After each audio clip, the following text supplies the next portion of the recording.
Welcome to Rookie Game Reviews. I'm Zach, and this is our first real look at Slay the Spire. Slay the Spire is a roguelike deck builder with the main gameplay focused around a card battler engine. It takes the thrill of dungeon crawling and adds a sense of strategy and synergy rather than stumbling around with brute force. With 4 characters and over 300 cards to customize your deck, each adventure brings something new to the table. With the end of combat comes more planning and passive strategy, picking and sorting rewards, choosing a route, and dealing with random events. Taking the time to think through things becomes even more crucial. Being able to look at your deck in between combats, being able to upgrade cards in various ways, being able to remove cards provides a solid, customizable experience.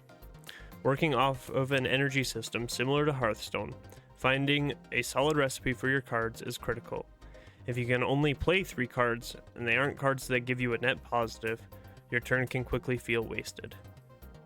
Reducing costs, drawing cards, or adding zero-cost items into your deck are all things to consider.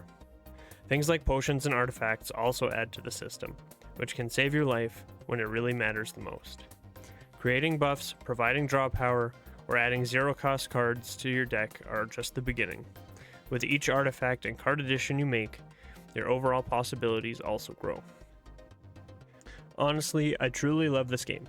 It takes a bit of time to fully think things through rather than just smash through cards as quickly as possible, but the end result is worth it. I don't know how many times I could have won a battle just to play a wrong card or not maximize my damage output simply because I didn't play an effect first. Positives about Slay the Spire: being able to plan a route. Having an idea on where you want to go and formulating a way to get there is something I really enjoy.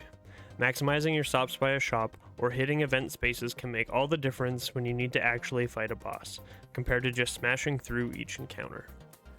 I also really enjoy how each character truly feels different, with different quirks from a rage aspect to poison and subterfuge to using the arcane. There is a distinct line between styles, rather than constantly branching into each and every class under the sun. This forces you to think about each run differently every time, because although the base mechanics remain the same, the fundamentals vary from character to character. The events can hold a positive and negative experience, with some not really having a positive outcome per se, but each event has something to offer, sometimes in exchange for gold or hit points. Some take a larger toll, providing curses that, true to their nature, have put a large strain on how a character can run. Negatives: it's really easy to play the game too quickly, to get sucked into the rhythm of how things are running, to fat fingering your buttons, or to simply misread the cards in your hand. The notion of going far is exciting, but if you can't pay attention enough to get there, the realization that you've been a buffoon can be frustrating. Enemy scaling.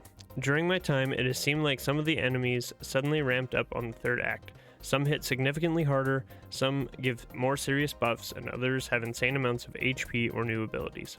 I think the system itself is solid, but that it could be a deterrent to those looking for maybe a bit more of a casual run. Visually, this game provides a lot of detail without making it a major focus. The setting is on the darker side, with characters and cards being lighter to draw your eyes to the gameplay. All the interfaces are clear and easy to read, as well as easy to navigate. There isn't anything super flashy or distracting, which makes processing things on the screen much easier. Overall, Slay the Spire is a solid game to play. It feels good, it works on your stratagems without forcing you to rush through. It has a very relaxed feel despite slaying monsters left and right. For those looking for a solid deck builder with a darker setting, look no further.